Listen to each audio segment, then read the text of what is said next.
Hello folks, the topic of this video is post-operative positioning for surgery of rhegmatogenous retinal detachment. The most common technique for the repair of retinal detachment nowadays is vitrectomy and gas injection.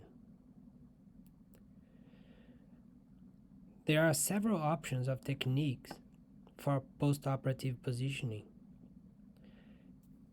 Prone positioning or face down, support the brake, that means position the patient in a way that the brake is in its highest position, or combined or mixed techniques.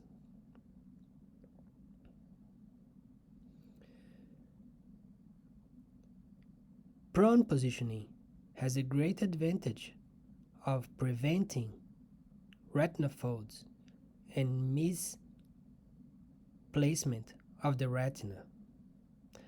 However, prone positioning may cause fibrin accumulation in the anterior chamber and may lead to more often postoperative increase in intraocular pressure.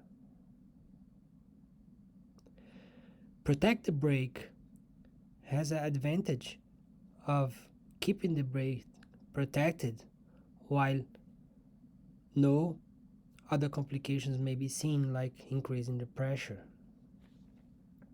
One option is to ask the patient prone positioning immediately after surgery, followed by support the brake on the day 2.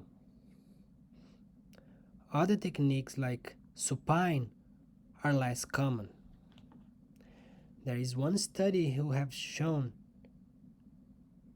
better reattachment rate with one surgery with the support the brake technique compared to the prone positioning.